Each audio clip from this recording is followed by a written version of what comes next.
How's it going, Ted? It's great to get you on the podcast. It's been a couple of years. I don't know if I even had kids when we last talked. I always like judge it, by that because Yeah, it's like, man, how long ago was that? Like how much of my life has changed since I last talked to someone? I like that. Well, yeah, big changes for you. So I'm excited to be back and to chat with you again. Good to see you. Yeah, absolutely. I mean, you've definitely been hitting the speaking circuit a bit. You got a new book coming out. I mean, how do you do it? You seem like you're just endlessly busy. It is a lot. I was just thinking about that today, this morning, about how it's like I was feeling a little like stressed about some of the things that are going on right now.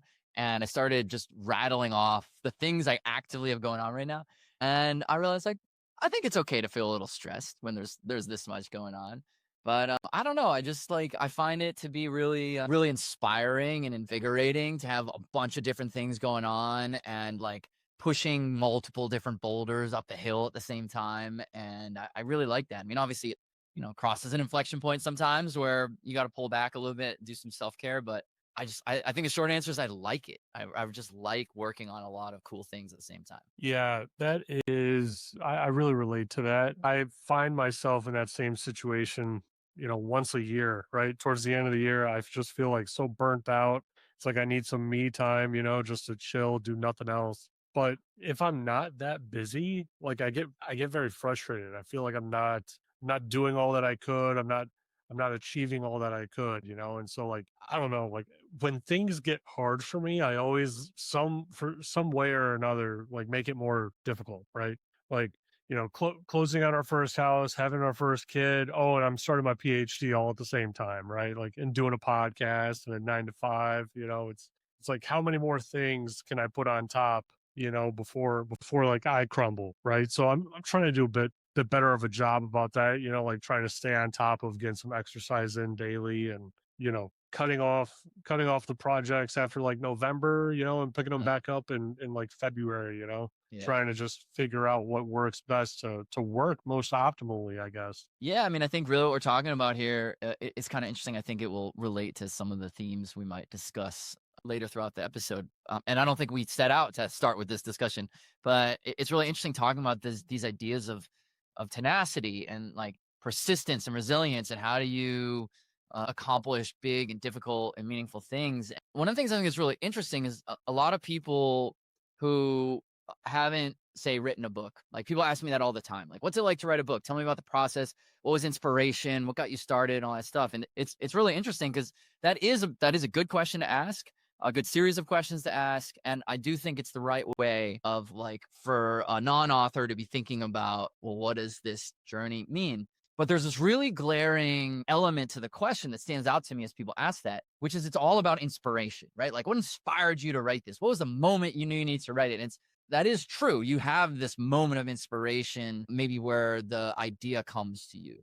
And this same for entrepreneurship. It's same for creating anything that didn't exist before. You have this moment where you're like, I can do this thing, or this thing needs to be done. Or maybe there's the inspiration or the moment that's not inspiration, but it's like the commitment. I've been kicking around this book idea for a while. I've been kicking around starting this company for a while. I've been kicking around making this change in my life for a while.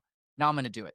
But what's overlooked in all those is that the inspiration and that moment of commitment, those only get you started. And they barely get you started. They are what get you off the sideline and into the game. And what it takes to complete the effort, to finish the race, if you will, that's habits. So when you set out to do something big, you want to start a company, start a podcast like you're talking about. You want to build a house, buy a house, invest in real estate, like whatever the things are people want to do. It's like you got to build these habits of being able to consistently over a long period of time, including when it's boring or tiring or you're burnt out, being able to contribute to those efforts.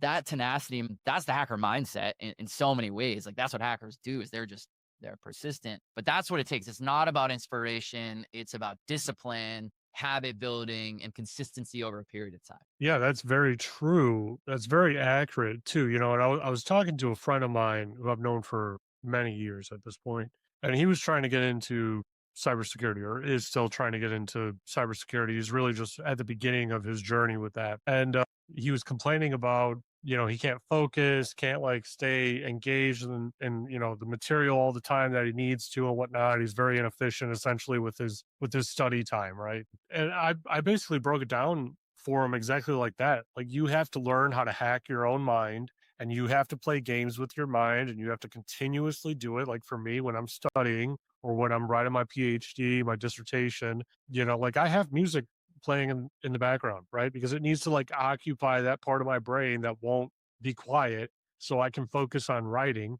And like I even like take it back to like when I was training for marathons, right? Like I'm out there, I'm not the fastest runner. So it takes me forever to complete like 20 miles. It just takes me an embarrassing amount of time. And the only way that I can do it to like run for long distances like that, because I'll get bored. My mind will get bored and I'll talk myself out of it. Like, why am I running this far? Why am I running this long? This is stupid. You're tired. Your feet hurt. Your legs hurt. You should just stop. You're going to pay for this tomorrow. All that sort of stuff.